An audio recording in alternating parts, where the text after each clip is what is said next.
এই করি, আচ্ছা ঠিক আছে। তো এরকম বললো ঠিক আছে কালকে আপনারা আসেন, এই ছবিগুলো আপনাদের দিয়ে দিব। সো আমি যখন গেলাম পরের দিন, তো আমি ছবিগুলো দেখছি, আমার ফ্রেন্ডরা দেখছে, খুব আমরা হাসাহাসি করছি। দেন একজন পরিচালক এসে আমার হাত হলো, এই তোমাকেই তো খুঁজছি। আমি, জি ভাই আপনি? একদম এইভাবে আমি বললাম যে লাক, এই তোমাকেই তো খুঁজছি। আমাকে মানে আমি তো ভয় পাচ্ছি যে মানে কালকে তোমাকে দেখলাম তুমি এখান দিয়ে হেঁটে যাচ্ছ, তারপর তোমাকে আর খুঁজেই পেলাম না। ছবি রেখেছে দেখি ছবিগুলো তো দেখে, ছবি করবে? ছবি মানে হিরো হবা? জি মানে না আমি তো হিরো হব না, আমি তো পড়াশোনা করতেছি। তুমি এক কাজ করো, আমার বেশি দিন সময় লাগবে না, তুমি কিসে পড়ো? আমি বললাম আমি একটা ইন্টার করব। হাউ ওল্ড আর ইউ তখন? আপনি বয়সটা আমি তখন ইন্টার পড়ছি। ইন্টার পড়ছি। সো তখন আমার বললো যে আমার বেশি দিন সময় লাগবে না, আমার তুমি 2 মাস সময় দিলে আমার হয়ে যাবে।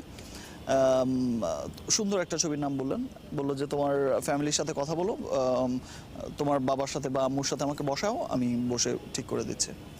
আমি বাসায় গিয়ে বললাম, তা আমার বাবা তো অসম্ভব ব্যাপার, ছেলে পড়াশোনা করতেছে এই অবস্থায় অসম্ভব, আমার মাও অসম্ভব। তো যেহেতু আমি একমাত্র ছেলে, সো আমার মা অনেকটা আমার আমার জেদের বসে আমার মা অনেকটা যে 2 মাস সময় লাগবে, সমস্যাটা কি, একটা করি না। আমি তখন ভাবতেছিলাম যে একটা করি না, দেখি না কি হয়। তারপর তো আর কি আমার বাবাকে আমার মা বোঝালেন যে আচ্ছা ঠিক আছে 2 মাস সময় লাগবে। বললো সায়েন্সের স্টুডেন্ট, ওর পড়াশোনার ক্ষতি হবে, ওকে এই রাজি হচ্ছিল না। তা বললাম যে 2 মাস দেন আমার রাইট, বাট হোম মিনিস্টার বলে কথা। আমার মার প্রেশারে আমার বাবা তখন রাজি হলেন। হোম মিনিস্টারের পিড়াপিড়িতে আর কি করবেন। তা আমার বাবা আসলেন, কথা হলো, রাজি হয়ে গেল। কিছুদিন আমরা রিহার্সাল করলাম, দেন ছবিটা হলো না। তার কিছুদিন পরে আমার সাথে সেও একটা নতুন একদম নিউ কাস্ট। দেন তারপর ওই ছবিটা হলো না, দেন আরেকটা ছবি ঝিনুক কথাচিত্রের রফিক সাহেব।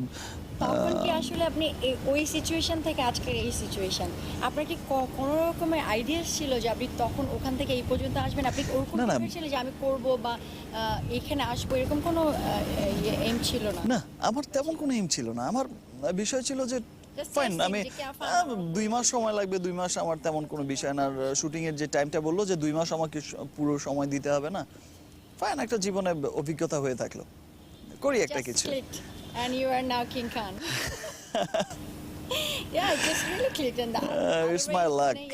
But আমি আর ব্যাক করতে পারলাম না তখন, যখন আমি আমার ফার্স্ট ছবি শুটিং এ গেলাম সোহান ভাইয়ের অনন্ত ভালোবাসা। ওর সেই ছবিটার নায়িকা ছিল হচ্ছে ইরেন, মৌসুমীর ছোট বোন। সো আমরা যখন আউটডোর গেলাম, দেন আমি যেহেতু আমি আগে থেকে অনেক ভালো ফাইট করতাম, মার্শাল আর্ট করতাম, ডান্স করতাম, অভিনয়ের তেমন একটা আইডিয়া ছিল না, বাট দেখা দেখি হয়ে যেত। আমি চিন্তা করলাম যে আমি একটাই যেহেতু করবো, একটু মনোযোগ দিয়ে করি। বাট আমার মনোযোগকে আমার মন ওই সময়কার ওই শুটিং পিরিয়ডের মনোযোগটা যে আমাকে এত দূর নিয়ে আসবে, আমি এটা কখনো কল্পনাতেও ভাবি নাই। আচ্ছা, ঢালিউডে তো এই পর্যন্ত একাল যাবত অনেক দিন ধরে আপনি একচেটিয়া, you are fighting and you are the hero, you are number 1 king. So অন্য আশেপাশে আপনার কেউই নাই। এই ব্যাপারটাকে আপনি আসলে কিভাবে হ্যান্ডেল করছেন, কিভাবে দেখছেন? What your point of view, আপনি কি বলেন? আশেপাশে কেউ নাই আসলে এই কথাটা ঠিক না। একটা ক্লাসে যদি 100 জন স্টুডেন্ট থাকে, নাম্বার 1 কিন্তু একজনই হবে। হ্যাঁ, সো দেন আমরা যখন দৌড়ের প্রতিযোগিতা যখন দৌড় দেই, একজনই চ্যাম্পিয়ন হবে, সেখানে কিন্তু 100 জনই চ্যাম্পিয়ন হবে না। সো আছে অনেকেই, এখন অনেক ছবি হচ্ছে, নিউকামার, অনেক নিউকামার আসছে। দিন ধরে আপনি যে still you are the on same position, like অনেকে হয়তো লাইক আদার কান্ট্রিজে, ওয়ার্ল্ডের অন্য জায়গায় দেখা যায় কেউ যখন 1 নম্বরে থাকছে আবার জায়গাটা ছেড়ে দিচ্ছে, আরেকজন আসছে, বাট সে আবার ঘুরে হয়তো 1 নম্বরে আসছে, মানে ফাইটিং এর মধ্যে, বাট একই কন্টিনিউ করা, একই পজিশন। চোখে দেখা যে ওয়ার্ল্ডের অনেক জায়গাতেই কিন্তু 1 নম্বর আসনটা অনেকে অনেক দিন ধরে রাখে, হ্যাঁ ধরে রাখে, বাট স্টিল আবার অনেকে ছেড়েও দেয়, মানে ছাড়তে হয়, একটা স্পেস দিতে হয়। একটা পিরিয়ডে এসে হয়তো কিছুটা হয়তো কিছু সাময়িক হয়তো ছাড়তে হয়, আবার যেমন লাইক শাহরুখ, দেন আদার্স অন্যান্য দেশের দেখা যায় যে এরা আমাদের